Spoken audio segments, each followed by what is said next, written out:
Hello.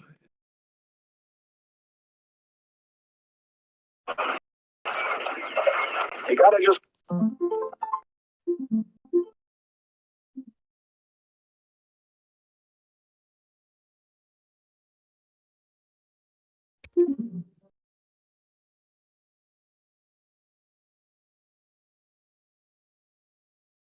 If you guys are into electronic music, you have to check out this artist. We're gonna have the BitMind team up here. So I'm gonna invite you guys up to speech. Please raise your hand as well. Kenobi, Ken. Lovely to see everyone in the audience. Hey, James. We got Dub. We're gonna get James on the stage? No.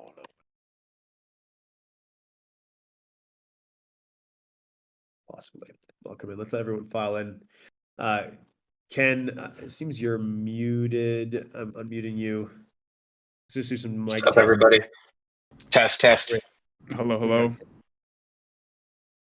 Are we gonna get Eli on stage as well? He's welcome up. Yeah, why not? Hello, everyone.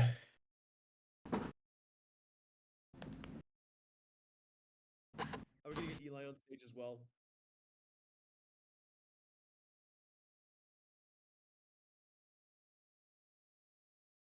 Hi. We'll just give it a couple seconds. Some minor updates from OTF side. We're just pushing to testnet a bunch of changes that stabilize the ROWnet, specifically around accounting of dividends. It's looking good. The test is running quite well right now.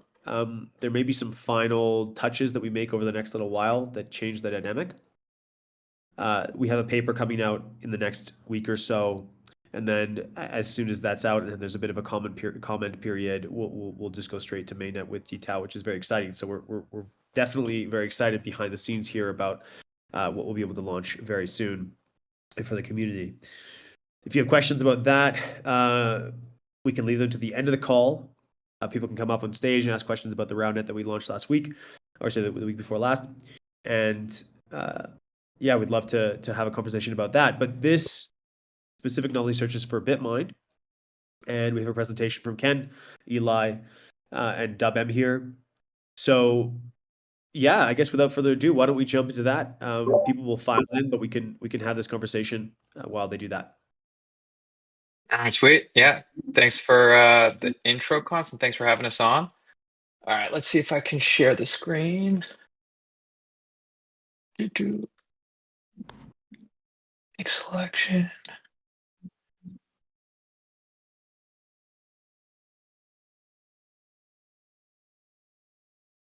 Okay, are you guys able to see it?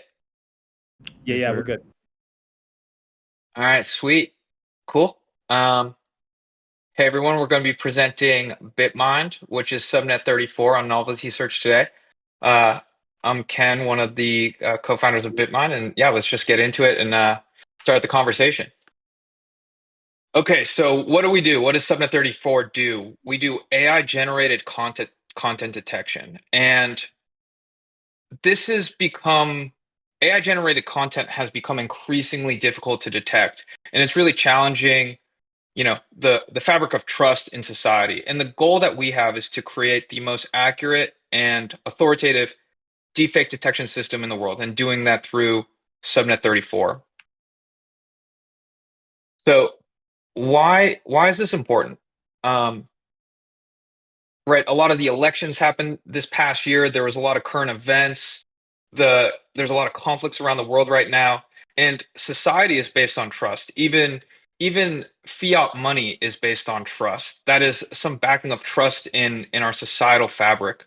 And can you even tell what is real anymore with now the proliferation of AI generated content? And this goes both ways. So you have you're seeing some wild news happen. The Trump assassination attempt, is this real? Some conflict in the news, like what am I looking at? There was a report that over, I believe, 70% of some of this conflict news that was happening in the Middle East was either, images or video from past conflicts, or not actually what was going on the ground.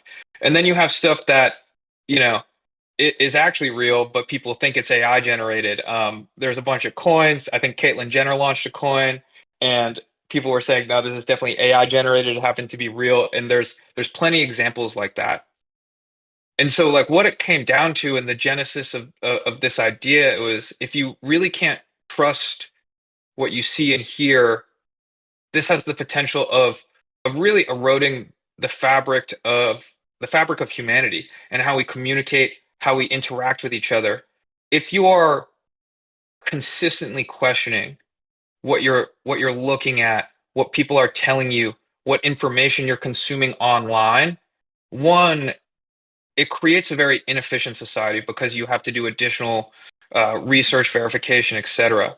But also, it just creates a very uh, Black Mirror situation where I think there's just massive distrust that we've already even seen in kind of traditional media, and a lot of media that's happening right now. Okay, now, after kind of outlining that problem and why it's important, how do we evaluate trust? How do you determine source of truth?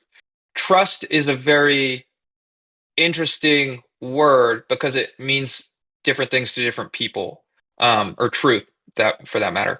So, like, right, a truth for someone might be different from someone else.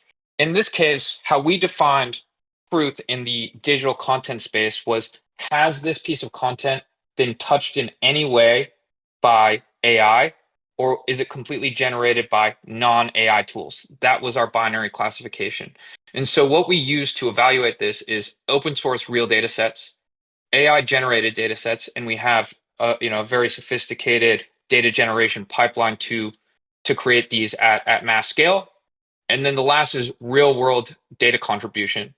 So you can think of, people submitting images, video, all types of multimodal content with verified in application services, so that it hasn't been tampered with or messed with. All right. Before we go into some of the details about kind of how the subnet works, what are some of the technical details, kind of think it would be important to scope where we're at right now. How well is this working? Is this good, or is this, something that I should care about? So to start, this is something we released called Deepfake Detection Arena, and what we wanted to do here is to provide academic rigorous benchmarking for the models that we created. And so you can we'll provide the link after the novelty search to this Hugging Face leaderboard and the paper that we released with it. But essentially, there were two state-of-the-art models in deepfake detection that were popular and well cited in academia, called Neighborhood Pixel Relationship, NPR, and then UCF was the top performing model in a paper called Deepfake Bench. So what we created was a framework that utilized essentially a hard mixers of experts approach called CAMO, which stands for Content Aware Model Orchestration. And what we proved with this holdout set, and all the architecture trained on all the same data, was that CAMO, which is our base miner, has a accuracy improvement, is essentially better and outperforming what was state of the art in academia. It was outperforming both NPR and UCF. And so what's really amazing is that, the miners on BitTensor, the incentive of BitTensor really, really worked for us. And so since launching, we've seen almost a 20% increase in performance from that base miner that we originally released as, improve on this. And I think a lot of the miner teams that we talk to are actually using their own proprietary architectures that they're getting extremely high results from. And so now they've, right now there's like a 20% improvement over those state of the art open source academic papers. But what we really wanted to do, and what the commodity that we're trying to create, is really generalized deepfake detection in the wild. Can it go on the internet, see an image, video, audio file from a model that isn't in the training set, it hasn't seen before, or a real image from maybe like a camera or a place or a person that it has no understanding of, and be able to properly classify it. And so we conducted these. Sure. Okay, can I jump in here? Because I think I Yeah, don't yeah. want this to sort of the importance of this miss. So if I understand correctly, we're 20% more accurate than all of the state-of-art models currently performing this same task in the world. The best from Google. Is that correct? So, right. I would say no, no, not exactly, right? These are the best, I would say, open source frameworks. There's a variety of like deep proprietary, like very proprietary models, but anything kind of that is publicly benchmarked, a lot of these private companies don't release anything about their results or accuracy scores. I see. But just by testing these closed source methods, is there a noticeable difference between the way that we're performing on this network and the way that they're performing? Yeah, yeah. I think just from kind of like our observations of all the tooling and enterprise kind of services that are available, I think the subnet, the miners on the subnet are extremely competitive, if not higher performance than, and I believe that anything that is out right now. We were really shocked by these results. This kind of 88% accuracy without any additional like aggregation experimentation, but we got it up to 91%, and that was we were very surprised by that result. I think anything that we've tested out that we've seen is Very hit you or know miss. very hit or miss. Like, Yeah. I would say below 60% accuracy, just because you can throw so much different you know it's a very high entropy space. You can throw a lot of different data at it. Not only is it potentially better here, the incentives which the miners are aligning to are open, right? So, like the source of truth that we are annealing towards is not just arbitrarily decided by a closed source company. Yeah, yeah. There was a really interesting article that a venture fund called EV3. It's like it was on Ninja wrote about BitMind, and this company called Reality Defender just raised $33 million, and they were talking about like basically kind of estimating their OpEx, how much they needed for compute and developer costs. And then they compared it to BitMind, which is much smaller team, but utilizing the incentives of Tau to right like basically have all these different miners from around the world competing to create the best model.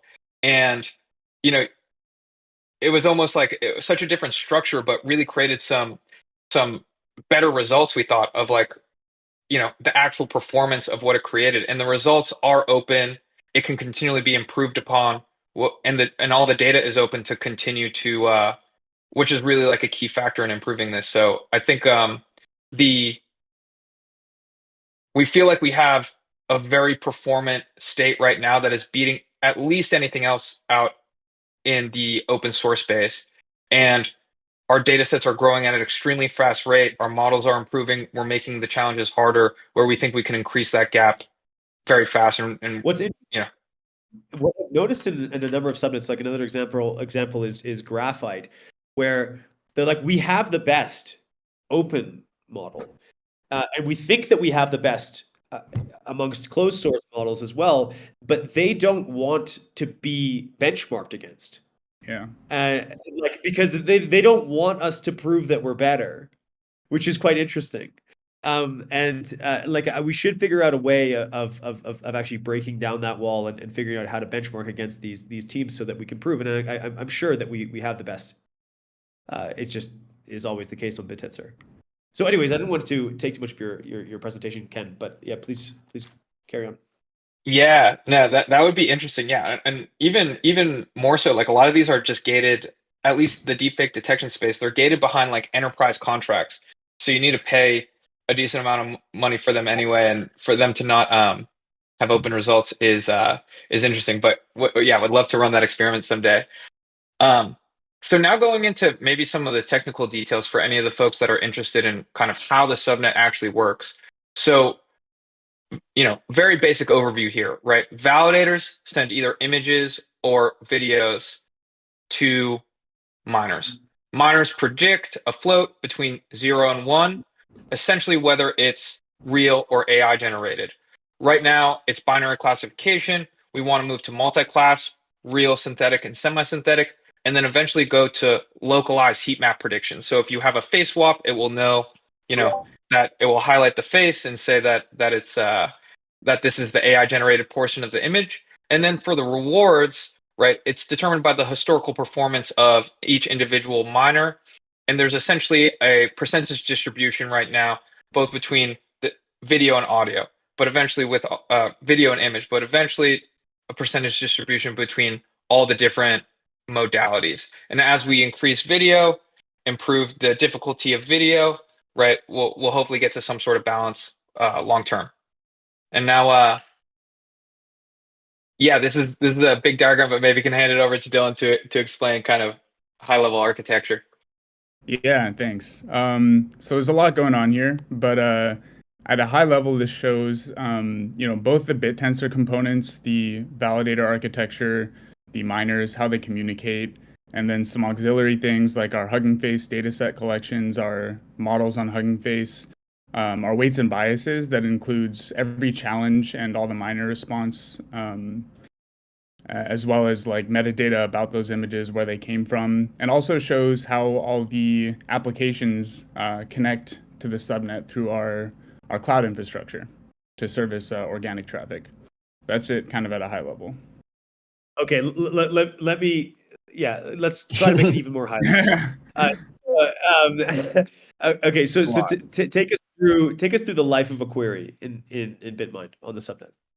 Yeah, okay. So organics are quite simple. An image, or right now, like the thumbnail of a video, will be sent from an application through our cloud, where a load balancer will decide on a validator to send this to based on like geographic proximity and load and stuff like that. Before that happens, we'll actually check whether this image has been inferred on already. We've got a vector database that stores all the queries that have been through our subnet and the inference results from the miners. So if we actually find a match here through embedding similarity, we'll simply surface those results. So we're not kind of just hammering our validators and miners with repeat queries. But if we don't find a match, then we'll forward that data to the validator proxy service running on the validator, and that will simply kind of basically mock what a validator challenge looks like by pre-processing it and populating a synapse and asking miners to predict on it. That's not actually incentivized right now because we don't have ground truth, obviously, if this is coming from the internet.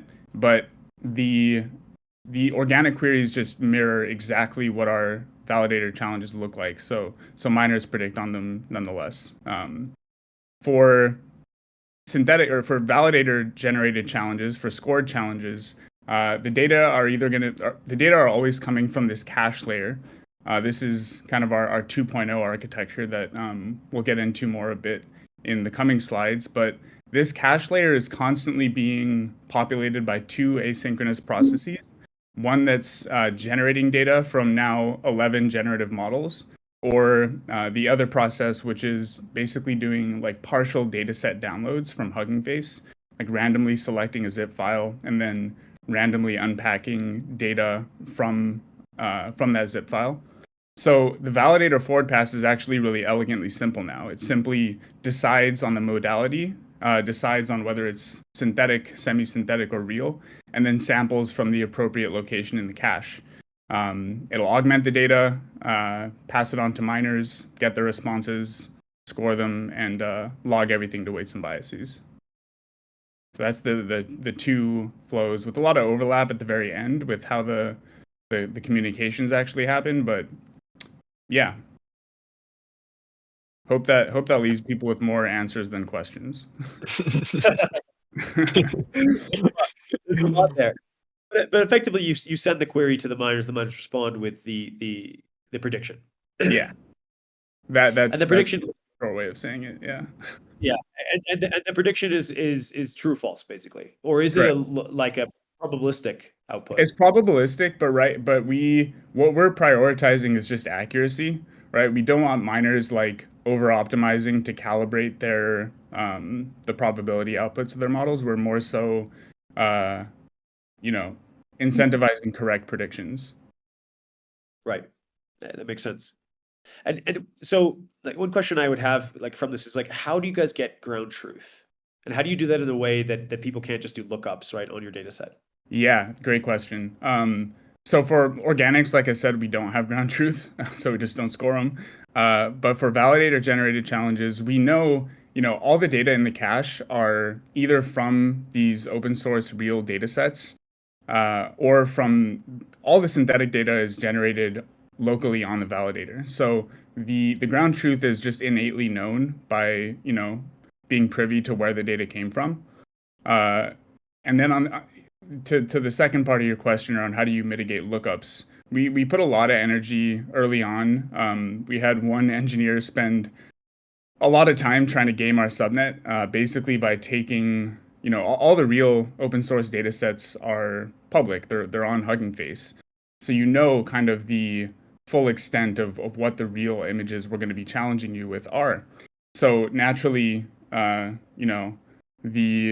adversarial miner would think, let me just create a vector database, much like the one in the cloud up in the BitMind cloud part of the diagram up there, and just try to do reverse image lookups for every image I get from validator challenges. And if you find it in your vector database, that means it's real. And if you don't, it's synthetic.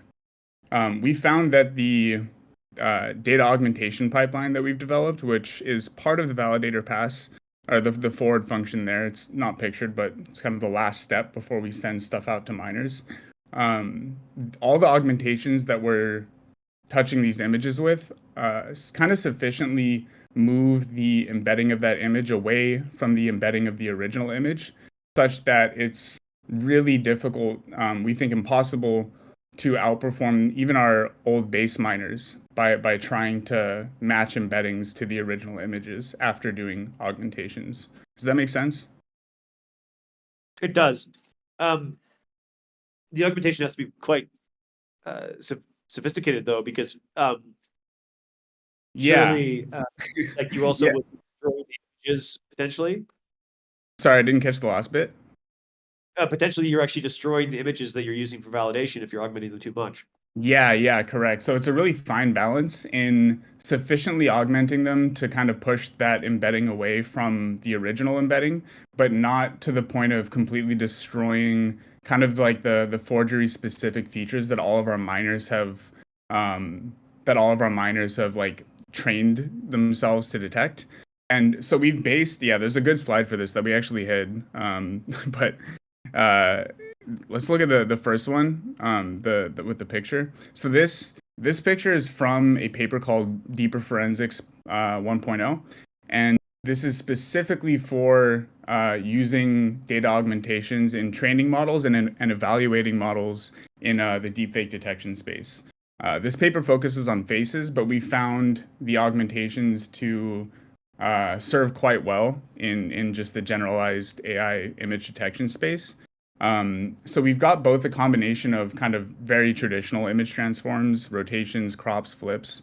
And I think of those, the random resize crop is the most important in terms of gaming mitigation. Because if you imagine like a picture of a dog on a beach, and then you crop that down to 20% of the original image and all you get is ocean, the embedding of that ocean chunk is going to be quite different from something that is looking at the sand or the dog, right? So I think of those three, the random resize crop is really important. And then all the perturbations shown in that image are from that Deeper Forensics paper. And the way we apply them is by kind of sampling this probability distribution here to decide how difficult do we want to make this specific challenge. So there's a chance that the image isn't augmented other than a resize, but 75% of the images and videos that go to miners have some level of either those traditional transforms or those deeper forensics perturbations applied to them. So we've looked at, hundreds, I don't want to say thousands, but maybe thousands of augmented images, and kind of anecdotally, they're still recognizable. And when you look at stuff in the wild, there is going to be significant levels of stuff like JPEG compression. So a lot of these transformations are not only serving to improve how difficult it is to game the subnet, but also kind of more closely aligning the nature of our scored data with in the wild stuff that has been like downloaded and uploaded a billion times. Yeah. And then what's interesting, right, about like what we do with this perturbations, I think something that was really critical, that Cons mentioned was like, hey, are you doing augmentation that is actually hurting the output of the performance here? And so with this in the wild results, with this essentially service that we can benchmark our subnet in the wild, we're able to determine that those augmentations didn't have a negative effect, and they were actually improving the generalizability and in the wild performance of the miners overall, while still making it much harder to do the lookup is essentially what we want there. And then maybe the last thing about the mitigation of gaming, we'll touch on it a bit later, but something that is really, really critical, you can create essentially unlimited AI generated data, but we have some bottleneck in at least highly curated, very well labeled real data. And so something to mitigate gaming is to essentially create infinite real data sets that are increasingly expanding over time, so that these lookup attacks basically won't be performant. And yeah, we have something that we're really excited to share about that, basically of a mechanism to do that. Well, go on. So wait, yeah, how do you solve that? Yeah, let's just jump around and go into it. Okay. Let's jump around. Yeah, it's a good time to talk about this. Okay, so what we were in the office last week, and there was another founder of a company called Adon, which does essentially like real image multimodal data collection, incentivized real image or real multimodal data collection, and they do it through this mechanism called quests, where you give a quest to any user, whether it be take a picture of your face, take a picture of a bird, speak into this in a funky accent. And so what we've done with them is partner with them so that their users are submitting a variety of different multimodal data that we're now adding to our data set that are incentivized right now through their point system. And we're working with them to create further incentive mechanisms. And so what that does for us is it allows us to have this lever of saying, hey, what type of real world data do we want? Do we want landscapes? Do we want pictures of pictures? Do we want human faces? Do we want people dancing or running? But having a lot of control over what type of real data that we can add to our data sets that we know source of truth of, and we can score the miners against, with the intention that this will improve the real world in the wild performance over time. And so in here I say like the holy grail, an endless stream of real images, videos, and eventually audio is what we're going to. So we started that this week. We've collected, I believe, over like 1,000 data points so far, but trying to continue to increase that, and think this is a really powerful mechanism of this is something we thought of right at the beginning, and we were like, how should we do this? And really excited about this component of it. Yeah, I have to mention the fact that we spent more of our in-person week talking about how we could actually build something like this ourselves than than Ken would have liked. And then kind of the next day we happened to meet that founder. So it's a really serendipitous integration because yeah, now we don't have to build it. The data set that you're collecting here is very valuable. Like how much data have you collected at this point from your subnet? So I think it launched it launched either on Monday or Tuesday, and I think we have like it's growing right now, but I think the last I checked, we have like about 1,000 like images and videos, and like basically we launched like these 50 different descriptions or quests. Or okay, there's tasks, and we launched 50 different tasks. And so if you go to this app, it'll be like take a picture smiling, take take a video of yourself dancing, and then all this kind of stuff. But I think we have about 1,000, so it's maybe averaging around like 250 to 300 different images or videos per day right now.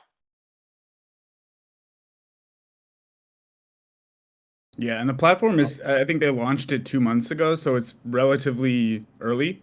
So, excited to see how both we can kind of play with our levers to increase the engagement we get from their users and also see how that corresponds to their general growth as a platform. Good comment in the chat. We should definitely get you guys on Papers with Code, these benchmarks. Is there a reason why we're not? No, I think that's a great idea. Yeah, no, we definitely really want to. I think we're in the works of writing like more of a like a traditional paper around kind of like the results that we have. But we've released a couple of different, I would say, what like I don't know, academic blogs. But yeah, would love to be on Papers with Code. I think that's a great suggestion. I think the more we can get into academia, uh, the more distribution and pressure we can put on other folks. So where do we go from here, guys? What like we have this lead. You guys are saying that we have like 10 to 20% lead over the open source versions of detection. The moat is there clearly, and you're using BitTensor properly. What what is the pie in the sky? Like where do we converge on here? Creating like the ultimate detector of reality. Yeah, essentially and I think the important piece there is like multimodal, where it'll be interesting to see. Maybe the holy grail is this: is like can a new state of the art video, audio, image model come out? A new state of the art generative model come out, and the minor models, these detection models, have never seen it before, and it's able to still generalize it based on some of the patterns that it's seeing in that generated content. And that's difficult because right, these diffusers have different architectures. They're all different. Um, but that would be, I think that would be like really amazing if something like new state of the art, people were shocked. The human perception was shocked by the performance of it, but the model could detect it without any additional training data. Right. Because we're not quite there yet. Like you can still detect just as a human AI generated images pretty well, like especially videos. But it feels like very soon the lines are going to be blurring. And this is going to become a much bigger issue for people across the board in every field. Yeah. Have you seen outputs from NVIDIA's Cosmos model or from Tencent's Hanyan Video? Show us. They're correct. Can you show? Yeah, that slide. You might have to go presentation mode. So the one on the far right, I generated yesterday from Hanyan Video, and this is with like mixed precision, so it's not even the highest quality output this model can generate. But I think that alone, I showed it to some of my friends without mentioning because I was actually in Japan recently, so I showed them that and then told them it was AI, and they weren't expecting that. And Wow. if you see, yeah, a lot of these other, and the capabilities of things like Hanyan Video with like video to video capabilities of, swapping an actor into a scene they were never in, extremely high fidelity. Yeah, and maybe to touch on like that, I think we get that comment a decent amount of like, hey, like right now, it's not there yet for you. For like humans can still differentiate if you're like aware and are maybe exposed and are in the AI space. Um, I think we look at deepfakes a lot. Like I look at face swaps, and we have this Telegram game right now called AI or Not, and I almost think the addicting aspect of it is that you're not very good. So what this does, it gives images that were generated by our subnet, whether real or AI generated, and you're essentially competing against the subnet. And so you either get it correct or incorrect. Uh, and what we found and a lot of the feedback that we've gotten is like, oh my God, I really stink at differentiating between deepfake and real. But agree, probably images right now are probably much higher fidelity than video. But I think there's a lot of really amazing progress happening on the generative video side with Onion, Cosmos, VO2, Sora, and that will only get better and better, which and be harder to differentiate.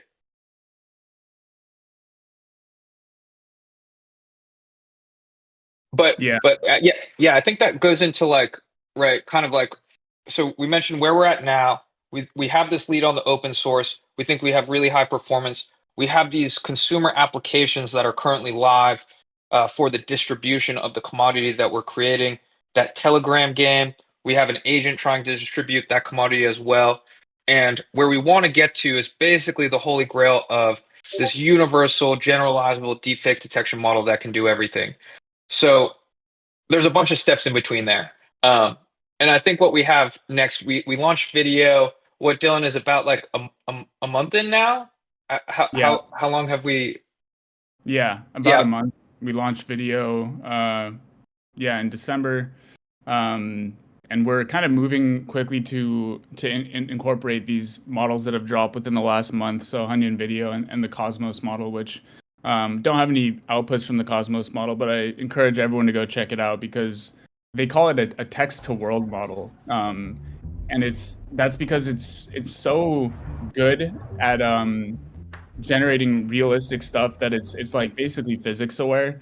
The way things interact with surfaces, how rain affects cars on the road and stuff like that. It's all extremely realistic. And yeah, that's what's coming next. That output that Ken just played was a Onion video, video to video output for swapping Keanu Reeves into what is that, Severance.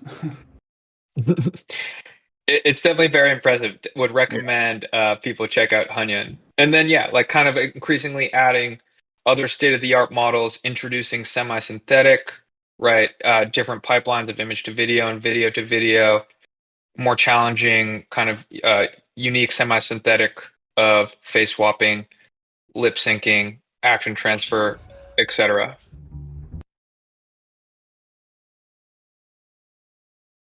That's real, right? Yeah, this is a real one. I think this is Kodak Black and an Elon face swap, which Kodak Musk. Yeah, I think Yeah, pretty, yeah. I think bit of a sidebar, but I do think it's important to touch on like how we're thinking about the expansions and kind of where we started with just 3 text to image models and kind of progressively rolling out more and more models, asking our miners to generalize further and further. So we're at this point where we've gotten quite systematic about how we decide what models to incorporate into our validator challenges. So we'll actually use that same benchmarking infrastructure to run, a data set that we generate in-house with a proposed model, see how well our miners perform on it. And if they do poorly, it's a good signal to incentivize miners to generalize to that model. So we do have a planned release next week for a model called Deep Floyd, which is a slightly different architecture than anything we've used before. It incorporates like this super resolution module that allows you to generate really quickly a small image and then upscale it to a larger resolution. And then we also, want to we started with in painting. So Ben dropped a picture in chat of an original and an in-painted image. So we'll mask out part of an image and ask AI to fill it. And we want to get into other kinds of semi-synthetics like face swaps, pose transfer, style transfer, things like that. And then eventually, kind of as we mentioned before, take the incentive mechanism or take the output space of our miners and expand it to multi-class, and then eventually asking them for like a heat map of what areas of the image are doctored by AI. Around 2016, there was a big push at companies like Google for fact checking. In some way, you guys are like the fact checkers for AI. Yeah, that's an interesting comment. Because I think it's been in the news recently with Meta migrating from fact checking to more of a community notes model. How I think about BitMind is actually more of it's an AI version of community notes. So instead of this algorithm where humans are commenting and providing additional context, you now have 200 plus different miners that are all high performing based on their accuracy rating, and they're providing their inference, their classification of what you're looking at. And now you have all that data, different opinions, and you can be able to look at that and see, what this AI version of community notes is giving you for additional context on the information you're viewing.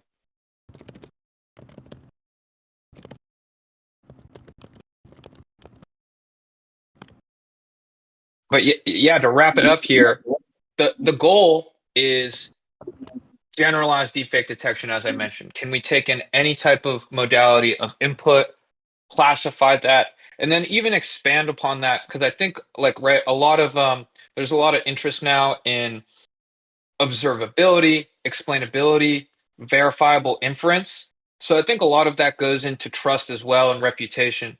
So really, I think that's where we want to get to, of like a strong, authoritative, accurate deepfake detection solution that is best in the market and trusted by consumers. And so we have a bunch of products in the market right now trying to build trust with both consumers and brands, and hope to keep expanding on that. And then really need to give a special shout out to the different minor teams that are working on our subnet. I think been really appreciative and impressed by all the work that they're putting in to actually do the classification and compete on this thing to power all these different services that we're building at BitMind. Hella. I don't think that you can really understate the importance of us figuring out how to ultimately determine whether or not something is real or synthetic, as we enter this era of like pure manipulatability with AI. Like it has one way to do it is with cryptography and blockchains, right? We can create hard things using decentralization, but the force of AI to just erode reality is going to be one that we need to fight like a full stop over the next probably the rest of the life of humanity. So I think like what you guys are building here is like so essential for the BitTensor ecosystem. Like I think that it could be used for validation and other types of subnets, but also just for like humanity itself. Like how do we come to agreement about what is real and synthetic? So thank you so much, Ken, for putting this together and coming up on stage. No, yeah, thanks for having us. Great, guys. So we can break into a bit of a broader conversation if we want to do like an AMA. If people want to comment more on this topic, please jump it in the chat or come up on stage. Let me know. Raise your hand. You can come up.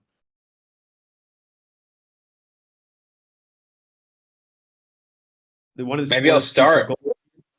Oh, yeah. Do you want to just read the questions from the chat, Ken? Yeah. What's the future goals?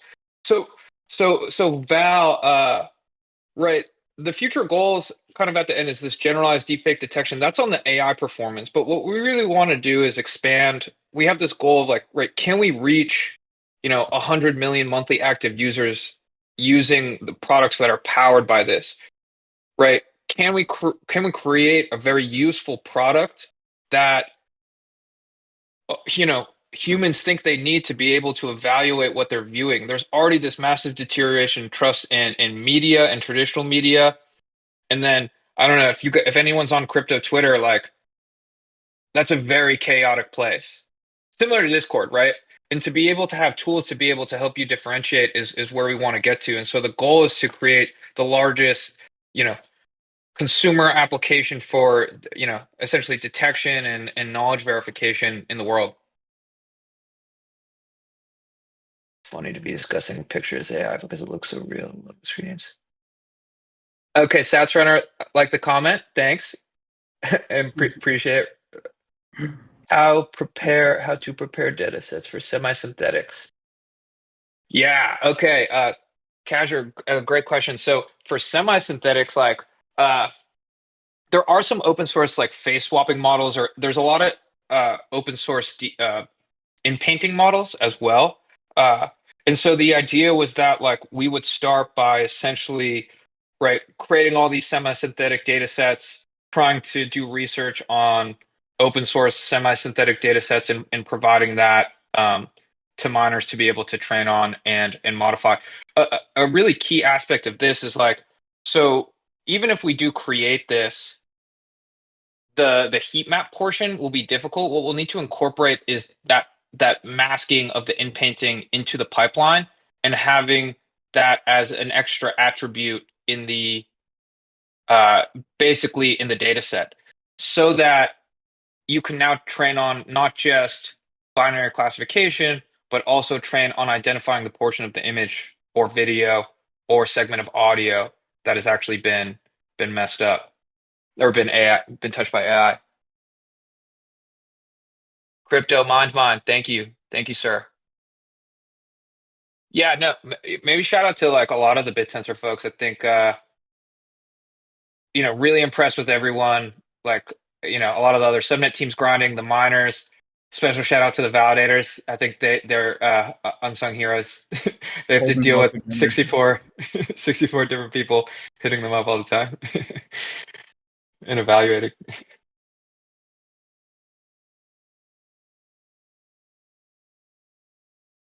If there's no more questions, like maybe can switch it to what are the big changes that are happening? You briefly mentioned it, Const, at the beginning, but like, what are the big updates that you're kind of tweaking or improving for detail right now that are about to be released on testnet?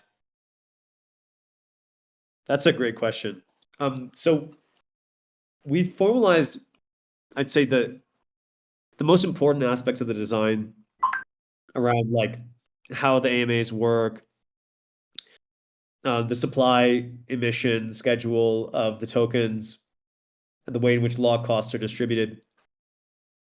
One of the last things that we're working with right now is, and this is a good question maybe for the call, is how we distribute dividends that are owed to people on the root. Now, the reason why we need to have root dividends in the first place is multifold. One of them is that we need to sustain the economic security of the subnets, especially when they launch and there's not a high supply of the underlying token inside of subnet.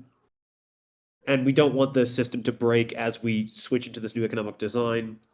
So we're tailing off, and you guys have seen those curves, right, between the root weight and the local weight of alpha versus tau. You've seen that tailing off of the weight of tau. Now, in order to keep validators honest in BitTensor, we use human consensus, which requires that we charge them for being outside of consensus, right? It's the actual dividends that create the attractor state, which creates the trust across the distributed set of peers. And so because we have that weight on root, we do need to also have dividends. You guys are following, Ken, right? Yep. Right. So in the first version of BitTensor RAW and the RAW games that we played, we distributed those dividends in the form of the subnet tokens. So that created these like massive airdrop situations where, like, if you were staked on root, you would just get all of the tokens across the ecosystem. And that's nice, but also, quite unwieldy one, for people, especially as we go past 64 to thousands of different subnets, it's like a lot to deal with. Not a big fan of airdrops. And also it's unwieldy because it required that we do quite a lot of operations on the chain itself, right? So paying out dividends to 40,000 nominators on 1,000 subnets across 100 validators is just computationally and space-wise inefficient for the chain. So we changed that in the latest design, and the way that we changed that is we use something called lazy accounting. So lazy accounting allows us to, we don't actually give you your dividends. We increment a total associated with a validator of which you have shares. Could be great for tax reasons as well, right? You don't actually get your tokens until you claim them. But you effectively own a share in a pool, and the accounting is the same after you do the lazy accounting, but the actual cost of the chain is like substantially reduced. And does that make sense, right? So we don't actually measure the absolute amount of token you have on a subnet. We just measure your shares in a total, and then we can update that total when we pay out dividends to validators. Yeah, no, that's interesting. So, right, it reduces the transactional volume because you don't have to distribute 40,000 times 1,000 every distribution point. How do you think about, one, if you're staking to root, you're right? It's kind of like the most conservative approach to take, and like the most stable approach to take. Sell pressure from those folks, just from like a game theory perspective, right? They're conservative. They're concerned about the detail game. Do you see that driving sell pressure, and would that create the same high traffic volume that you're avoiding with distributing every block? Like, it's definitely a lot less, but yeah, interested about that. That's where I was going, Ken. Exactly. So we have to pay the root dividend in order to maintain the security, the economic security of the network. We followed that point. Now, in order to pay them, we have to actually pay them in the token that they are staked with. And we do that by actually selling the proportion of the dividends that is owed to the root participants every block, and then crediting them in tau rather than alpha. Does that make sense? So that's why you see on the testnet, you can think of the prices almost like a Dutch auction. While tau weight and the root weight is dominating the subnet token itself, those tokens are being sold continuously, and the price is always decreasing as a consequence of this design. Now, on testnet, those prices go to zero because there's literally no demand and there's not enough participation. But through simulation, you can see that it's actually a good strategy to buy up those root dividends with the dividends that you are actually getting on root. So what we would see in an actuality on mainnet is that instead of those prices dropping down to infinity, people would be actually allocating that much of tau right into those root dividends, and the prices wouldn't go to zero. Does that make sense? Yeah. Here's some consequences of this design. One of the consequences of the design is if there's nobody that buys your token, your price goes to zero. That's probably okay, right? Makes sense. One consequence of it is that instead of when we did airdrops, which was very expensive to do, when we did that design, over time, the people that come to own the share of your subnet is actually the community is effectively stimulated by the current community of tau. So everybody on this call who owns tau will own some of your subnet unless they choose to sell, right? So that's kind of positive. Alternatively, if people are intelligent about using tools that allow them to DCA their dividends into these subnets, if we keep the current design on testnet, it's much more a proactive choice. So the people that have actually bought into your subnet will be the people that have chosen actively to purchase the subnet token or stake into the subnet. Does that make sense? And this is like quite an interesting conversation to have. It's like, which one is actually better for a subnet? Like, do you want to airdrop to the BitTensor community automatically, Or do you want the people that have your token to be those that have actually chosen to participate and to come in and take a risk to participate inside of your subnet and make a choice? This is something we've been thinking about, and I think it's like as we're finalizing the designs, these are very difficult questions to answer. And like, there's a lot of people in this audience maybe would like to have some opinion or like make a comment on that specific thing. So, like, do we go the route of airdropping, or do we go the route of forcing, or not forcing, but allowing people to actually be much more specific about how they allocate into BitTensor, and there isn't such a just like an airdrop passive route for participants?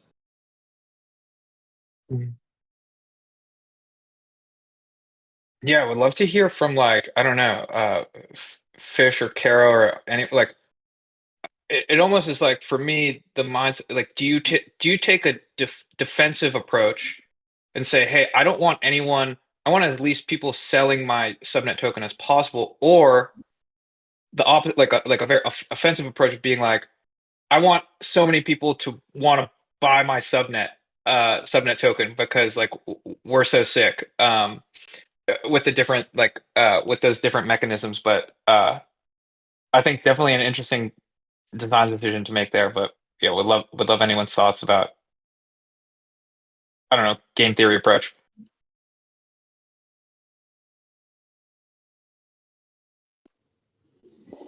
Yeah, I just think from the point of airdropping tokens to like my wallet. I mean, if I'm getting tokens from any subnet, and especially as the number scales up, I mean, there's just going to be subnets out there that are.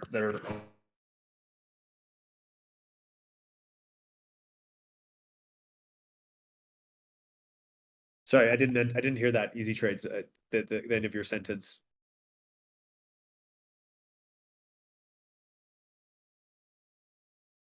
We'll get Crux on the stage as well. Will, you're welcome to jump in here. Like, just to, like, for people that didn't catch it, what we're talking about is like the difference between, as somebody who's staking on Root, getting those dividends in the risk-free asset and then allocating them, and potentially using teams like Mentiminds and others that are building tools that will do this automatically as a cron job on your behalf, and then making very specific decisions, versus root participants get this they just get this airdrop, and maybe they never think about it again. But as a consequence, as subnet owners, right, yourself, Ken, right? One of the reasons that you might not want an airdrop design is that the people that come to own your token never had any understanding of what it was, and they didn't actually make an active decision to participate in your subnet. They just simply were given it. Like, for instance, Numerai, they airdrop to all of these Kaggle participants. Seems like a good idea. Let's get all the people in Kaggle to have our token. But in reality, those people just don't care. Are they actually the people that you want to have your token? And they ended up just selling their token because, I mean, it was just like free money, rather than somebody that took risk and participated in the ecosystem that you, and based on the way that you presented the product that you were making. So anyways, hopefully it made sense for Fox, Crux, Caro, Eli, Easy Trades, Dub, Ken, Ben, the rest of you guys in the call. But yeah, this is like probably one of the most important and final pieces of the design. So I'm happy to hear everybody make their point. So I'm Crux now because we're on the same sound. We're slowly merging into one human being. But my thesis for this has always been, there's a lot of hesitancy about detail in the community, like for good reason or whatever. As we move into the stage of emissions being measured in alpha tokens, what we want to do is drive more participation in alpha as a first point. More participation in alpha breeds more excitement, breeds more engagement. Like, you hold this thing, so you're going to look at it. Like, what my fear is if we move into detail and everything's sold into tau, there's a hesitancy to ever expose yourself to the upside or downside of alpha. Now, let's say I'm a new tau holder. I hold 1,000 tau. That's great. And my emissions and my staking rewards cease being in tau on day one and start to be in alpha. I'm naturally bleeding into participating in the ecosystem. And what's critical for the success of Tau is as much active participation in the ecosystem today. One of the big strengths of the protocol is we have something like 80% staked. If we move to a state in detail where we have like 10% of Tau or 5% of Tau or 2% of Tau participating in alpha, it's much more likely to be gameable, driven by tokenomics behaviors or otherwise. I think people then buying and selling and moving things around will be natural, but I'm reallocating from subnets they maybe don't care about to those you do believe in, or there's a binary flag where you can take your stake in Tower or Alpha. But I think we want as much participation in the network as possible. So for me, I'm always more compelled by the idea of creating a natural state where people end up participating. If they choose they don't want to participate, that's fine, but you're going to drive more activity, more interest, more curiosity, which I think are good behaviors for the ecosystem.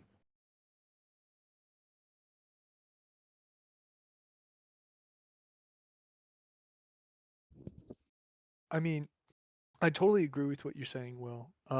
You're really hitting the nail on the head. Like, if people aren't actively participating in detail, I do think that, you know, what we'll start to see is like consolidation of subnets, because if you're operating with the same miner pool, or like in the like subnet 929, right? Subnet 29 has mined on subnet 9, right? So they'll be accumulating tokens, and if there's not outside people participating, if the participation rate in detail is not very high, and it's only like these types of players, right? I think it could have delirious effects on the ecosystem. So just repeat that back to you, Rob, if I understood it. The worst thing that can happen in your mind is a situation where, because people don't have, they're a little afraid of the way in which the mechanism works, which is fair. They don't choose to allocate any of their dividends. And we create a schism between effectively people that are holding Tau in these subnets, subnet tokens, and the people that are on root. And we don't have much participation because people are not really given almost like a leg up in that participation, so that they can choose to hold these tokens and then participate just with the dividends that they've acquired. And so if that participation goes down, then the experiment fails. Well, I don't know if it fails. I just think that in the immediate moments, like the first 3 months of detail, I think is going to be the most chaotic part, like, of in BitTensor's history. But I think it slowly starts to, as like more subnet tokens, the amount that's in the alpha pool increases, there'll be less slippage, it'll be much smoother, right?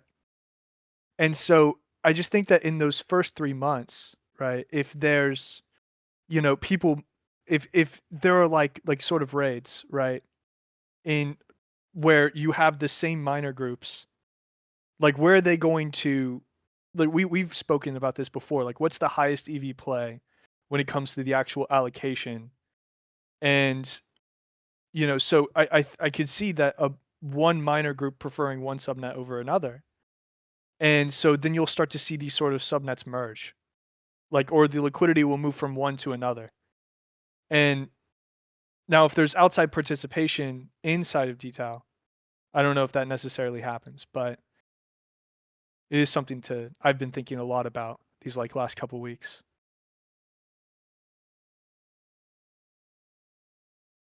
Fish, I think you have a similar opinion, correct? I'm trying to get my computer to charge so it doesn't die. It's about to die. But my perspective is that it's ready to launch either way. I think there's pros and cons of both mechanisms, but overall, both are a pretty clear benefit over what we have now. Totally. I totally agree with this. Like, and it's gonna take 3 months, 6 months. It's gonna take time either way. So should we start the clock today or tomorrow? I think we should start it today. And just kind of rip And the we can. Band-Aid off and just, ship, let's ship. So I Will, until your reception's really. sorry, I'm guys. having a hard time. Any better? Perhaps. Yeah. Yeah, I'll have a go. I've been one of the most vocal proponents, I guess, of like if we're gonna take this plunge, let's make sure we've like zipped up our wetsuit and put on our breather. Like I have conviction we need to move into detail. You know, I've slowly convinced myself of that. But my secondary point would just be like let's make sure the moment this thing goes, we're going to be in a wonderful period of chaos as a protocol for 3-6 months. Rob, you just said it. Like having a few things in place so we're just certain that we've like tied our shoelaces before we go out on the marathon is the only thing I would look to. Basic block explorers, proper introspection of the final results, then we go. Like I think like, oh, it's ready to go today, and you know, anything is better than today is like the moment we're in this thing, we're going to be fixing things we didn't realize that happened. Well, as we know, there's stuff that needs to be sort of finalized and tied off today before we go.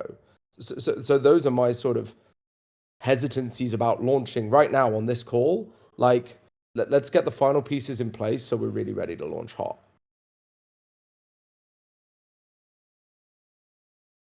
I think that's reasonable. I think it's very reasonable. Do we have? I mean, is Fish is Tau market cap? What's the Yeah. timeline on? No, it's ready actually. I've been sharing some posts in the RAW channel about our like price charts and stuff. You can see the two of the last three images are actually from Tau market cap. Let me see if I can get I think Tau stats also is pretty much ready. But you can go to this link and see all of the prices, market cap, volume for all of the testnet subnets. I think there's like 290 of them now. And if you click on them, you can see the price chart over time for each of the subnets with the option to swap from Tau to the subnet token. That functionality isn't working yet, but it should be working by tomorrow or the next day. There's actually very little changes to the like storage values and mechanism itself. So we just had to add like price and the ability for people to swap easily. Fish, this is awesome. You mentioned that you felt like there were pros and cons of each decision. Could you just like maybe explain what your framework is for the pros and cons of airdrop alpha tokens versus root dividends and Tau? Yeah. So I guess one of the benefits of having the airdrops in alpha is you have a more decentralized holder base. I think in crypto, it's generally known that more holders is like a more healthy distribution. Where one person has like less control over the subnet or the tokenomics of one subnet itself. I guess the rebuttal to that is you would rather people who actually care more about the protocol to have the tokens rather than a bunch of random people. Actually think it's better to have a bunch of random distributed holders that's more decentralized, rather than just like a couple of people that really care about the product. I think those holders will also work for you, even if you airdrop them the tokens and they don't even really know what it is at first. Once they get the token in their wallet, they'll be like, okay, what does this do? How do I use this? Is it valuable or not? Should I sell it or not?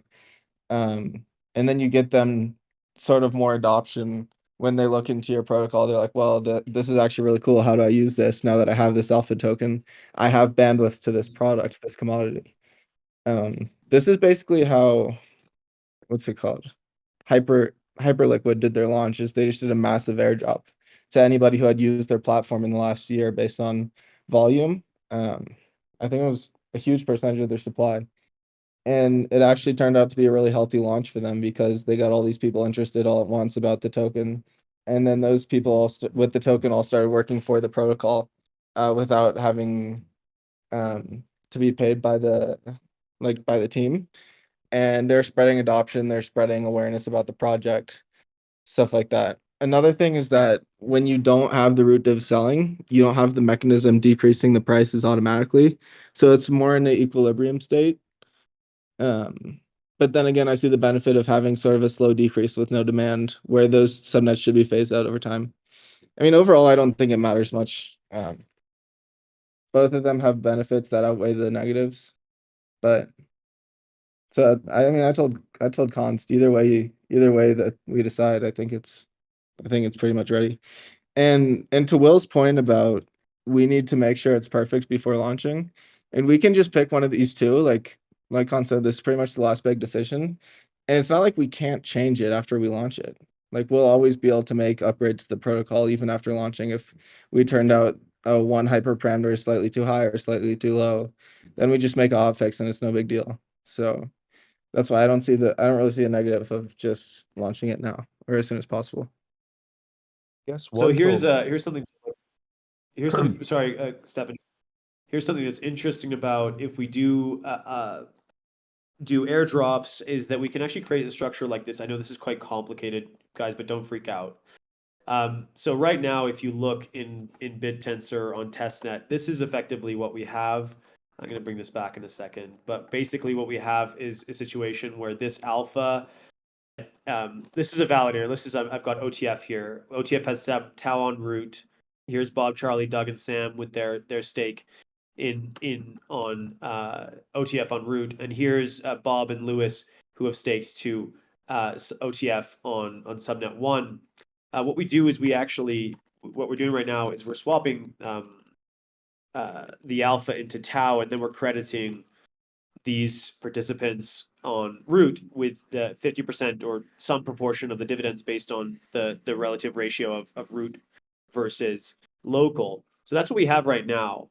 But what we can do actually is something that looks a lot like this, which some people might be very interested in.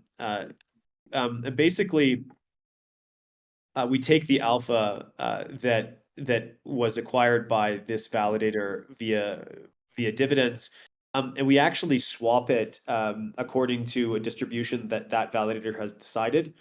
For instance, we could use the root weights so that Bob, Charlie, Doug, and Sam actually accumulate rewards in a variety of different tokens according to, well, almost like OTF behaving a little bit like a hedge fund, performing the swap on the chain. And then basically these rewards can be claimed and they become just legitimate staking operations and normally accessible alpha tokens on normal. That's complicated, but it actually totally feasible from what we've seen with the latest designs. So yeah, I'd like to hear from people if they think that's interesting or yeah, positive, negative, too complicated, etc. Maybe one question there. So like assuming that second design that you showed where everyone's getting the alpha, beta, gamma, assuming it's a zero-sum game and that distribution is all pegged to one tau, that portion of it, even if price fluctuates of either the alpha, beta, or gamma, your underlying value could it ever change? Because assuming it floats as a root staker, you can never lose your principal, but the dividends that you're getting on top, you can get higher or lower APR based on the performance of the validator, the way in which the validator has swapped those rewards before accruing them on the validator. It's slightly more complex design, but totally possible. And yes, it would be risk-free. It would be basically like having sort of hedge fund validators. But like hedge fund validators that don't manage your principal, but they just manage your dividends.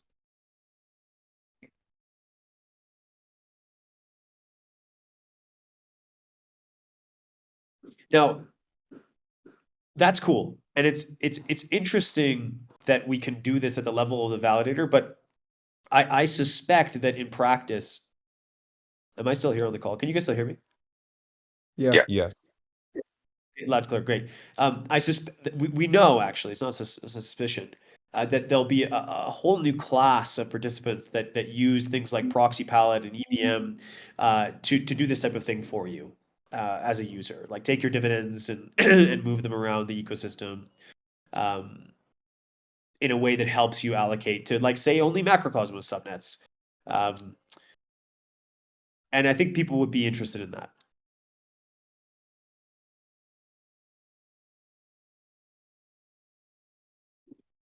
I'll shut up there. But anyways, yeah. So a question I was going to ask, Jake, I know that there's some consideration here about chain load and generally scalability of this. for Macrocosmos, if we were airdropped whatever 1,000 different subnet alpha tokens, we would hold the ones that we believe in as worthwhile investments and continue to support those projects. But of course, we would want to swap a lot of them back into Tau. How, like, do these two things become equivalent either at the level of the amount of chain load that you take on if everyone is constantly running auto swap scripts versus we just engineering this in a way that it happens automatically, which starts to sound equivalent to just dividending in Tau directly? Well, if we do, if we design it at the level of operations run by individuals rather than the chain doing all the swaps, like one of the nice things is we can actually charge fees, and then it becomes an optimization problem on behalf of the individual that's calling the stake and unstake operation and the swapping operations. And then we can manage the actual amount of load just by increasing or decreasing fees, and it's much easier for us rather than having to determine that out the gate. There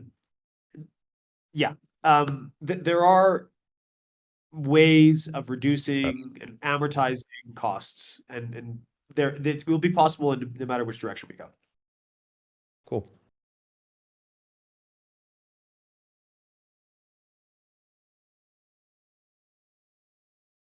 When you talk about fees, are you talking about transaction fees from the chain, or are you talking about fees from the Uniswap pools from that swap interaction? No, just fees from the actual chain itself, like transaction fees.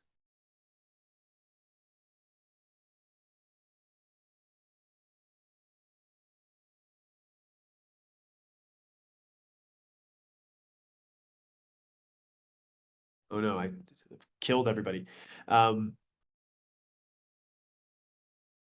But I think that the response to this call was actually quite clear. I got 2 likes for root divs and Tau and 9 for airdrop alpha tokens, which is quite interesting for people that want to vote here. Those people that did vote I missed up it. here. 10 for airdrops. Mike likes the idea of everyone getting a bit of every subnet, and each individual is required to decide or hold or not. Yes. Mike, you're welcome to come up on stage and elaborate on that opinion. We get more activity and interest when we airdrop people tokens because they're like, okay, I have this thing in my wallet. What is it? And then they go check out the subnet. And then a lot of times subnets, especially now, they're actually really amazing products, but people don't really know about them.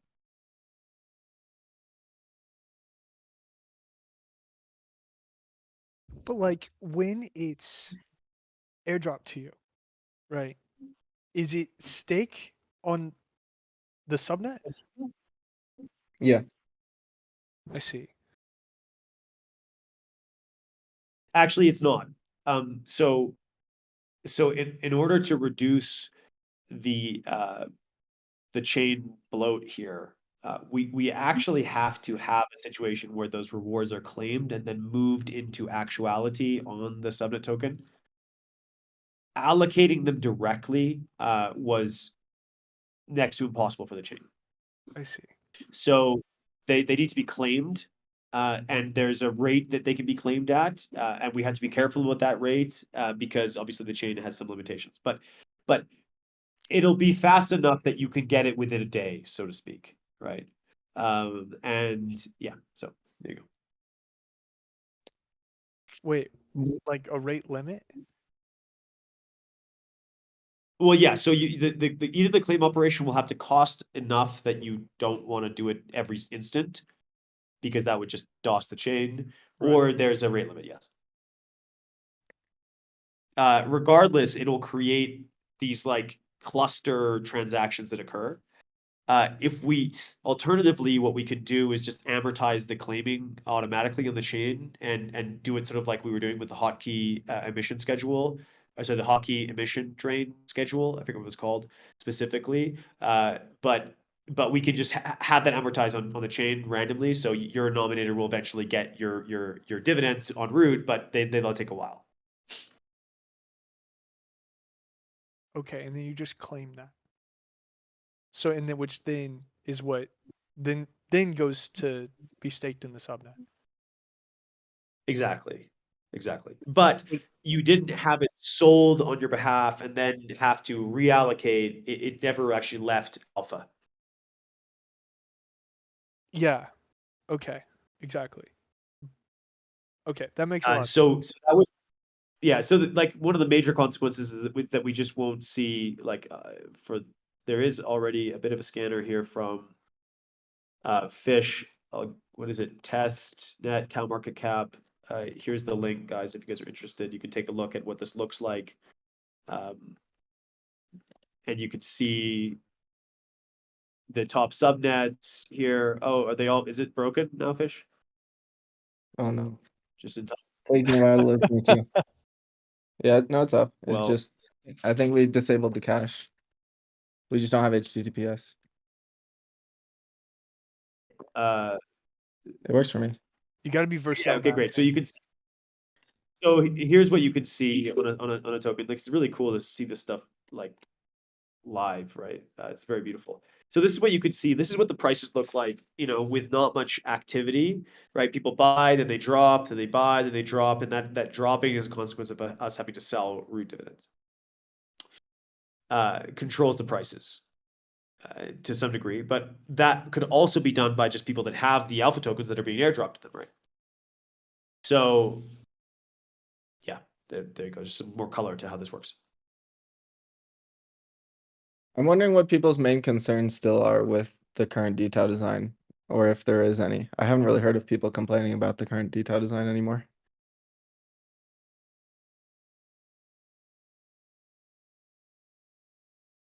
No concerns? Maybe one thing that I was wondering. So like, right, there's a couple other token economic designs where the underlying like assets that are built by the ecosystem or the framework aren't completely like one-to-one pegged with the asset. So like what, like all these agent frameworks. And so like, would it completely break everything if you didn't have that complete one-to-one peg? The concern being that it's like potentially a zero-sum game. If like Sorry, the what do you mean by one-to-one peg, actually? Can you explain that, Ken? so like right, let's say there's 10 subnets, each have 0.1, each have 10% of weight from detailed distribution. Like, is there any way where that the sum of all the essentially the value of all the alpha together associated with that like stake or weight is more than the underlying price of tau? Yes. Yes. Maybe it is the case, for instance, on testnet right now, but that's like it's a little bit hard to On testnet, they're actually all say it. the sum is lower than the price of tau. Oh, it is? Okay. But I think that we will absolutely see that. And we played around with this idea of limiting the token prices and balancing them, but then we really believe that let's let the market decide. And it's, ultimately the underlying argument that your demand is in tau should mean that in the long term the prices do stabilize or the market caps do stabilize, right? Because they are ultimately all pegged in tau.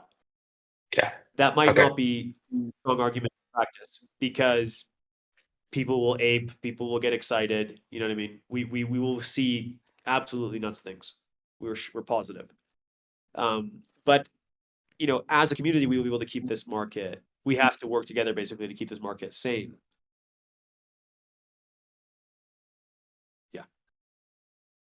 On that front, like I know you mentioned last novelty search, like kind of like it was between like 180-day and like 1 year time frame for full rollout. Do you have a idea of like where it starts? Where it starts? Like full detail. Like, is it going to be like a switch and everything will be detail, or is there a progressive progressive rollout? No, it's a flip a switch. Okay. Full detail. Like Full we send. could flip Full a switch send. in 20 minutes. But of course we don't want to do that. And like it's important that we get consensus on the design. It's important that people understand it, like it. Like we have these kind of calls, people get feedback. We have the finalized paper, which is coming out very soon. And then also, I think importantly, we have block explorers, right? I think more than anything, that's the most important. That people will believe in and understand what they can see. So as you can see, we're working very fast here to make that happen as quickly as possible. Hello. I have a couple of questions. Cons, can you hear me? Yes. So the first question is perhaps a tangent, a bigger picture question is, what were the essential inspiration points that caused you, Const, to sort of move away from the sort of like the regular subnet economy we have established right now to more of a dynamic one? It like taking like a 10,000 feet up, it seems like a simulation of like any country and its economy, and basically you have all these companies getting IPO'd and everyone has a token. So kind of like a noob question. That's the first one. And then the second question I have is that if every subnet that now exists on BitTensor has its own token, an alpha token, then what keeps people that what invites people to build on BitTensor compared to just launching in the open market where they can, I don't know, reach like a bigger market cap faster, or like have more advantages of like a free market.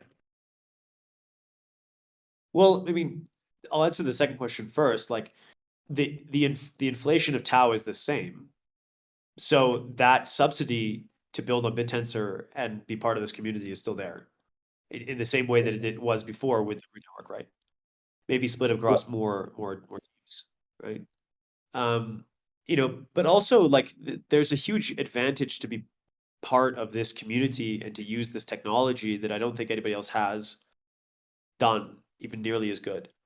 And so like that there's and all the liquidity of tau itself and people that are in this ecosystem that can evaluate what you're doing and get you proper feedback. Like, I don't think that should be understated. To answer your first question, like it was over a year ago, like within a month of us launching the root network, we could see it not working. It was actually working. We could see how it was going to fail. And I posted about it and started talking about it, and I got a lot of fucking bad feedback. Like people were very upset, very scared of the idea. And now, like I think that a lot of people would agree, it's like now people are begging for it, and so am I. I've been about it for the last year. I think that like we went through all of the stages of thinking about, okay, how, like Crux was part of it on the stage. Like, okay, how can we build like a better and better version of the root network? And we had designed all of these like liquid alpha bond root network designs where the validators would be incentivized to set weights and to stay in consensus with each other, and basically like Yuma consensus v3 on the root network itself. And like Crux, you probably remember, we stayed up quite late and really hashed it out, and it was a beautiful design. And then but then like ultimately the scale of the problem, the number of subnets that you have to evaluate in a super manual way. BitTensor subnets themselves, it's very easy. You define your validations problem. You're like, we want inferences per second. And the validators can reach consensus very easily. They can reach consensus on the inferences per second. And so Yuma consensus works very well. And so the root network made sense. If we think about subnets as digital commodities that can be automatically evaluated based on some specific digital commodity. But very quickly, it was obvious to see that there was so much scale and diversity in the root network that there isn't any immediate thing that you can measure at which we could build a consensus layer where there's obvious ability for there to be consensus, like that we could all agree. And so, ultimately we had to take advice from the way in which this problem is solved in the greater world, right? On stock markets, right? It's like, how do we actually allocate resources in the United States across companies, well, amongst a very large set of individuals attempting to make individual speculation Right. and individualistic decisions about the value of something. Right. You The know, reward once function you think becomes people's sentiments. The reality itself becomes the reward function. exactly, and then and not only that, but like, okay, well, how can we design it in such a way that they have to think about, okay, what will be the long-term value of this machine? Because subnets are kind of like machines, they're like factories, right? Well, we need to tokenize that because that's the only way that we can basically have them purchase into the ownership of that machine. So the tokenization, the markets all come into play. Over the last year, the number of reasons for DTAO has just exploded. Like now we can see an infinite number of reasons for why this is actually the right idea. It's such a big idea that it's taken this long to perfect it. And it's in some sense it's so exciting and also so frightening, and those feelings are very close because I think that we're right on the precipice of something so huge for the ecosystem. Like this is bigger than Revolution, right? Like, and the Revolution was 10 times bigger than the update from Nakamoto to Finney, right? And and actually the from Kusanagi to Nakamoto was like really not even that big of an update. This is like bigger than all of those updates combined for BitTensor. And so, you know, I know people are excited, they're scared, we want to go faster, we go slower, but I think as a community, is if we work together, we can definitely pull this off, and it's going to be massive for the ecosystem. So anyway, yeah, that's my spiel. I'm super excited. How do you see I guess the spread of subtensor nodes, the blockchain nodes themselves? Like, do you see further decentralization happening there? What's the state right now? I'm not aware. Yeah, it's we already implemented proof of stake mechanism that we can launch at any time, but we wanted to do that after Dynamic Tau, and I think that's going to be our major focus. Dynamic Tau will actually, I believe, allow us to make those blockchain nodes incentivized just from things like MEV. And if we need to, we can maybe put like fees on like the transaction fees themselves will be enough to. Before this point, there wasn't enough incentive to run these nodes. Like OTF has just been burning cash doing it ourselves. But after detail, I think there'll be a variety of ways that we can actually build incentivization mechanisms that come from the chain running itself into those blockchain nodes. And then, yes, we want to distribute that ownership. So like post DTAO, governance and blockchain decentralization are major things.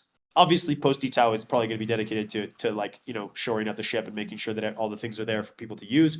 But like once that has calmed down, yeah, that's our plan. Mm-hmm. Amazing.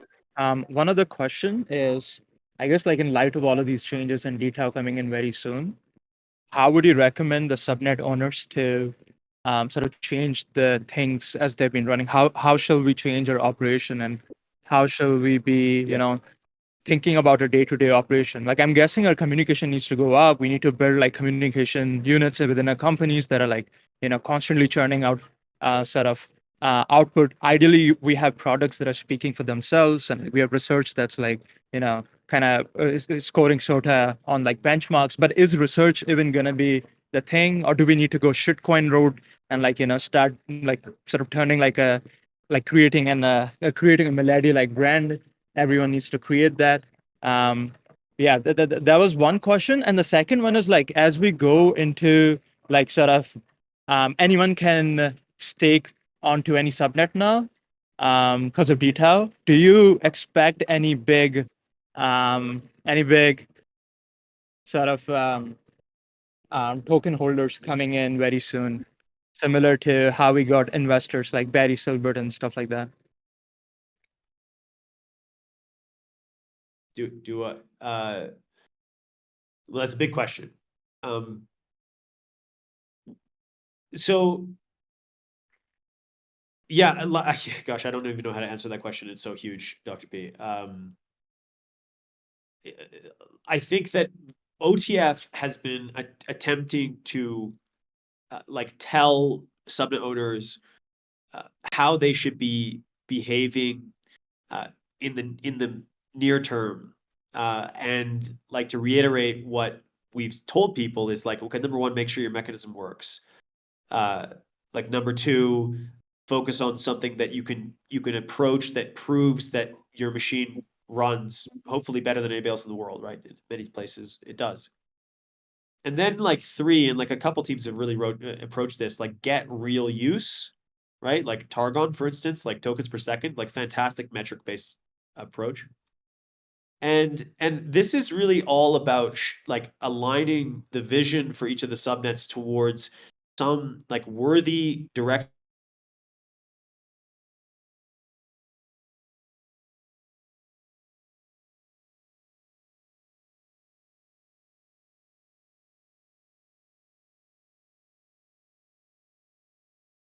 actually showcasing like real utility. I think that we should be doing the same thing with all of our subnets, and then perhaps like in the future, there's a way of showcasing how the tokenomics, the tokenomics of your subnet can be improved by the actual output, right? To turn it into like a circular economy. I think that's how I would approach the problem. Was that a ramble? Did people understand what I was trying to say? That was good. That was good. You got cut off for like few minutes or few seconds, I think. That makes sense. I think, yeah, with Subnet 24, we have this interesting design where we have a mega focus, which has recruited basically 1,000 focusers, or more than 1,000. We haven't yet marketed yet. There are like more than 100 focusers working on it every single day.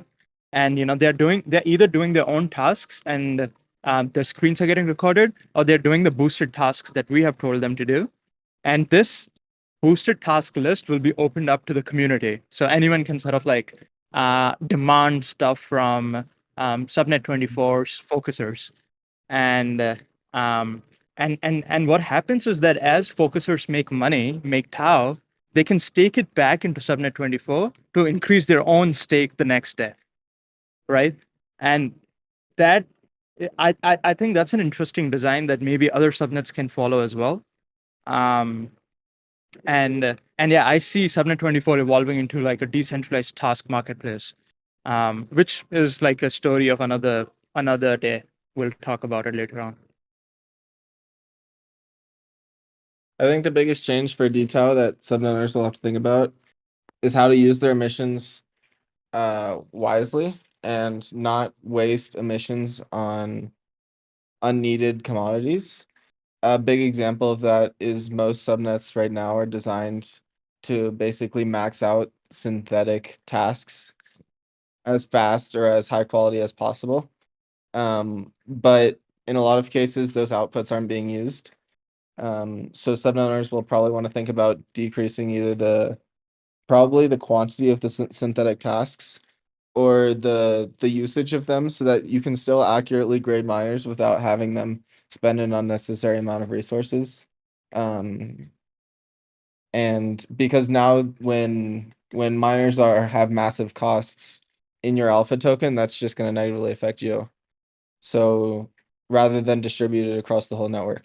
So you need to think about efficiently allocating your costs and producing a valid business model that you can get revenue from to offset those costs, rather than just having infinite costs with no revenue to offset that. Those subnets won't succeed. Totally very point. agreed. Yeah. I think James has his hand raised for a while. Maybe we want to invite him. Const. That is an invite for him. He hasn't accepted it. Request to speak. But here he is. Hello. Hello, hello. Good to have you here.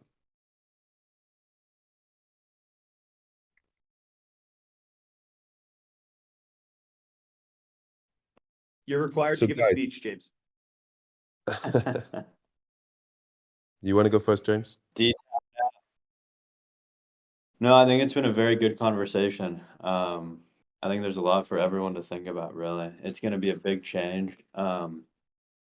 We've been talking about a lot in cons. You just hit the nail on the head. I think this reminds a lot of us who are here pre-revolution of the time before pre-revolution, where there's a lot of uncertainty. There's a big change coming, and we're working on a lot of stuff at Manifold to really make normal people more aware of this change.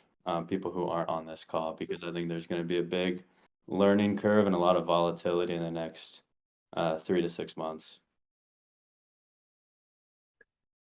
While we're here, one idea that I had today was related to my previous point about wanting to use emissions wisely for usage that actually gets used by your front end customers or clients of the subnet. Specifically thinking about compute subnets, seeing how we have like a good amount of unused compute, unrented compute on subnet 51 right now. I was thinking about how we can more efficiently incentivize miners to only provide compute that will be rented from our users and basically stop incentivizing unused, unrented compute. And I was thinking about having another miner on the subnet, which is essentially just a burn address. And instead of fully allocating all of the miner emissions every single epoch, what we could do is we can just take the revenue from the front end and then allocate that amount of miner emissions and then burn the rest so that we're always at least net equal in terms of cost to revenue. And we're never wasting money on emissions that doesn't actually come.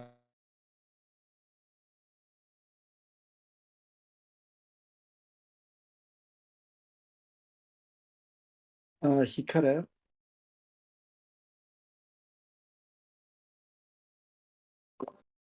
Could be Fish, Discord. could you repeat your point? This was important. They live in the same area of the globe, so probably they both cut out. So, I guess going back to earlier in the Both push conversation, back. guys, can you hear me? Yep. Cool. I also agree that we're going to make changes to this mid-flight, and it's really important to be able to identify two-way doors, things that we can change and modify without deleterious effects on the network, versus ones which are a bit more gung-ho. We kind of, when we open that door and we open that box, there's nothing that can be changed. On the conversation of the airdrops versus dividending through Tau on the root network to stakers, is this something that we see as a one-way door or a two-way door? That question's for you, Const. It is actually a one-way door, because the way in which the root dividends are paid out, if, for instance, we do sell them to Tau, if we change that design later, when we did that, it would have upward price mobility on. It would change the prices, right? Because you're like removing automatic sell pressure. Does that make sense?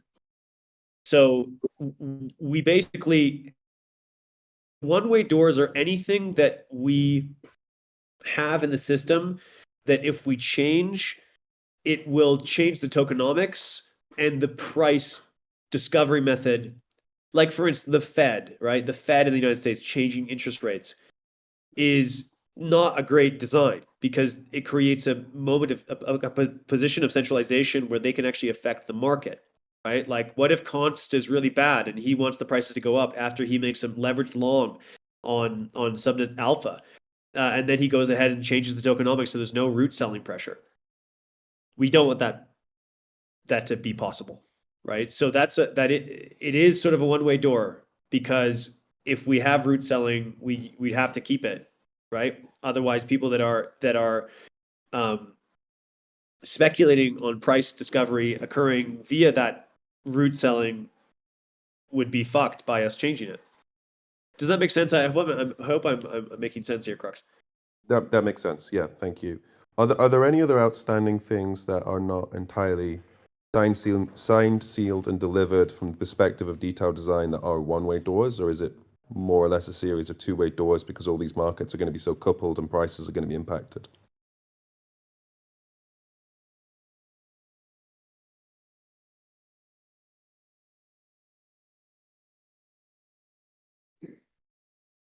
Oh, it's super spotty.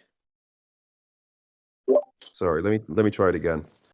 So what I was asking is, are there any other remaining design decisions that you're experimenting with right now in detail, aside from the airdrops versus root dividends, that you consider to be one-way doors as well? Or is this sort of one of the major things that remains that we can't go back on once we commit to it?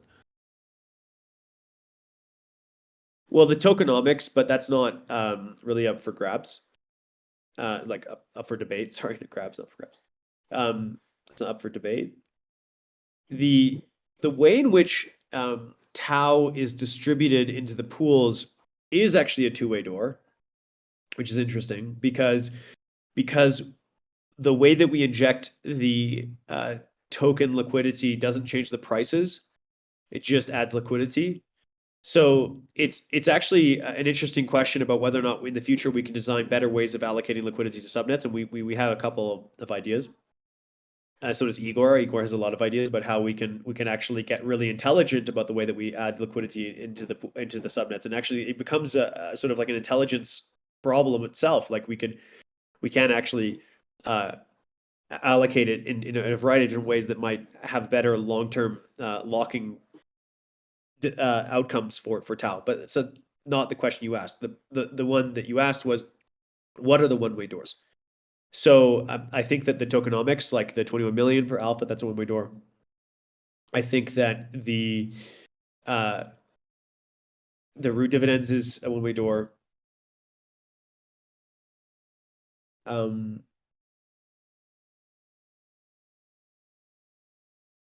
can't think of any more than that, actually, off the top of my head.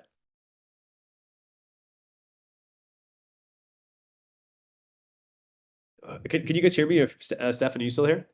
Yeah, I hear you perfectly. That was well explained. So my understanding of what you're saying is the price discovery would create a sudden dislocation in the alpha token prices if we were to screw with that mechanism. When it comes to the liquidity into the pools, that would basically change the gradients or the trajectories of the prices rather than their values when you implement it. It wouldn't change the directionality of the prices at all. That's the point I'm making. So it would just change liquidity. So going either way, right? So it's kind of an agnostic change, and like that's actually the way we've been thinking about the design all the throughout, is like, how do we build it in such a way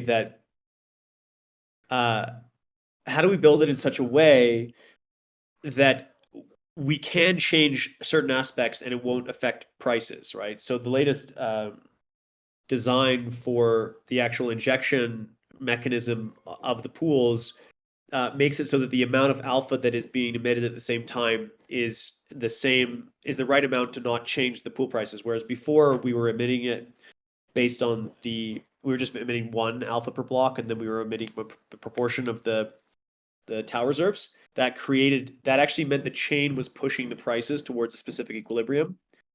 So we think that it should be fair for the protocol to update the way in which we add liquidity, as long as we don't change prices in the as a consequence.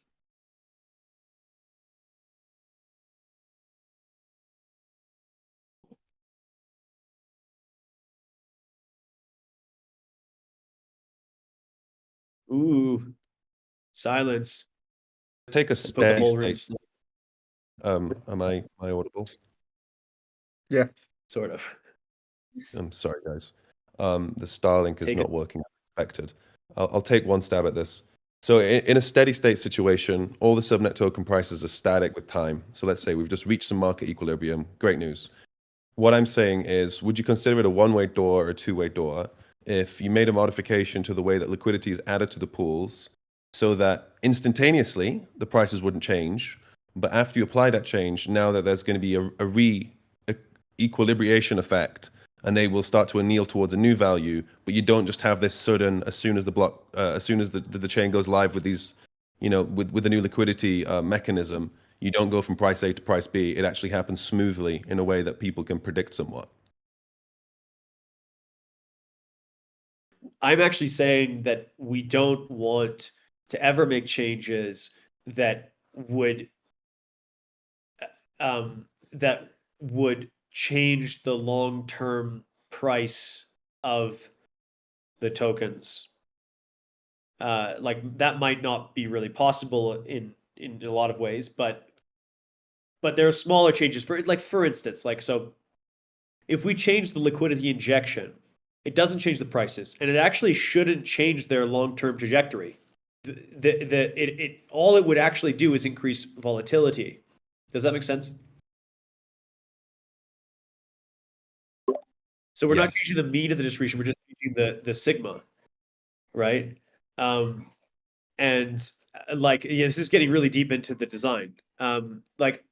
As well, we it's complicated. Inside of the chain, we actually built it so that it would be possible to create a completely separate set of subnets that have their own dynamic tau mechanism in place where they rank themselves in a completely different way. We built that in such a way that if they existed, they wouldn't interfere just by their existence with the creation with the other subnets, but only through competition itself, right? So the meta mechanism on top of the mechanism that selects d-tau, you guys are probably not ready for this, but basically it exists already in the chain. You could create another mechanism that would exist alongside all of d-tau and not change the prices of d-tau just by its existence, right? But it might actually soak up more liquidity, as a consequence of being better. Are you following me?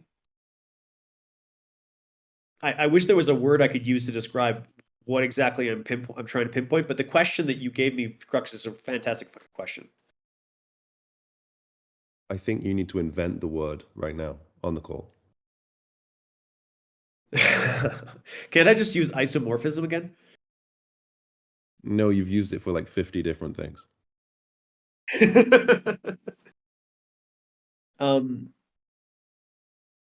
Yeah, well, I think it will help me come up with the word, because imagine you're looking at the Gaussian Brownian motion, and you don't change mu, but you change sigma, right? That it's like a second order volatility parameter, but it doesn't change the mean.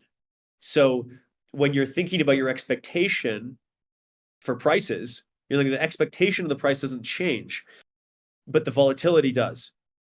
And so I think that I think that it's something like first order stabilization, or invariance, first order price invariance, and second order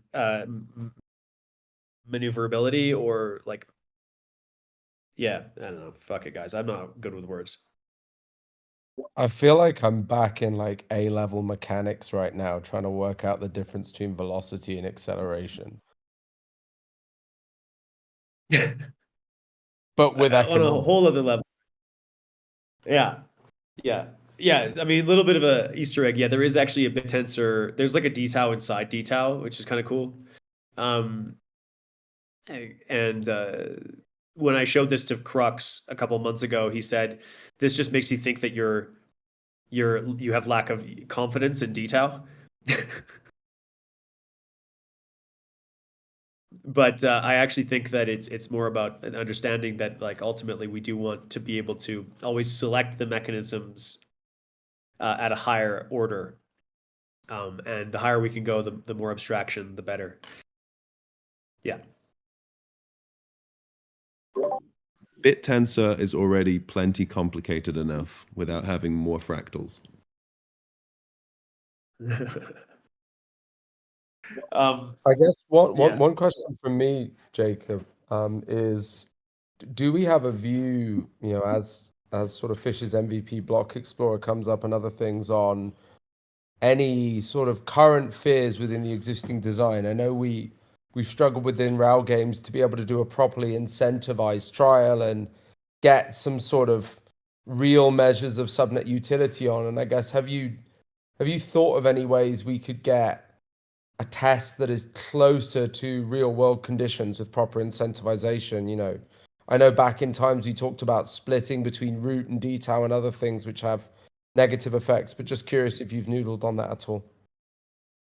I have, but some things are not possible to test in any other place than production. We did RAL games, right? And it was mildly successful way of testing what people would do if there was absolutely no mining and no ultimate signal to follow in the ecosystem, right? Because it's just like all chaos, right? It's like there's no mining, everything is just a number. What are people doing? There's no signal. So you can't actually artificially create that signal, right? Because even on testnet, it's like the subnet tokens have no value because people are just testing, right? So ultimately, it's all arbitrary. People will just ape 30,000 tau into a 99% liquidity slippage, like 99% slippage AMM pool, and then be like, oh look, this is so scary. And it's like, well, no one will actually do that. We could do is another like incentivization kind of row games on testnet, and I could give out another 500 tau or something like that and go broke, but it won't actually tell us that much because there simply is not much we could do about the fact that like these commodities will have value and that it will be people being driven by value that determine their prices, and so we can't even really say anything, and we might as well just go back to simulation, which we've done a lot of. Hopefully that answered your question. What were the reasons for stepping away from, I guess, shifting 10% of the emission into DTAO and, or some percentage to DTAO and some percentage to the existing system? I know we debated it, but just curious what, a system that both moves stake from root, but also moves state between the existing allocation system and a future allocation system so we could see it in production, to your point. I do agree with you. I can't imagine an incentive that really works. Well, because I hate root network that much, and ultimately, like there was not any way that we could see of making it so that the root network in that transition could like privilege its own tokens that it wanted to buy. Yeah, I understand.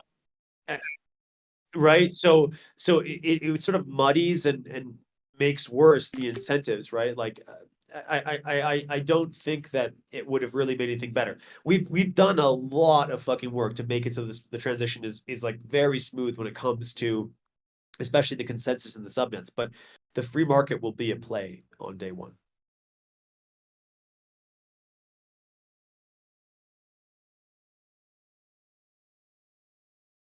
Like people asked for like S-Tau, right? Like let's go to S-Tau then D-Tau, and well, hey guys, look how S-Tau is running. Is it better? No, it's not. And ultimately, it would have just been a waste of time.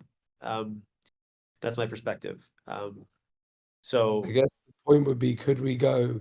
Would doing something like this allow us to go sooner? But I take your point about some of the perverse looping between validators able to effectively use root to hyperinflate their subnet tokens.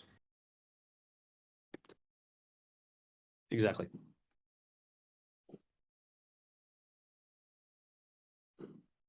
Guys, we're 2 hours in here. I think it's time to end it. The call was for Kenobi and BitMind. What an amazing presentation. Thank you guys. Also scintillating conversation about DTAO, and I think some really useful feedback here about how people do want airdrops, and we'll look into seeing if we can implement that as soon as possible on testnet and getting it out to people. Yeah, thanks everyone for coming up on the stage. Y'all.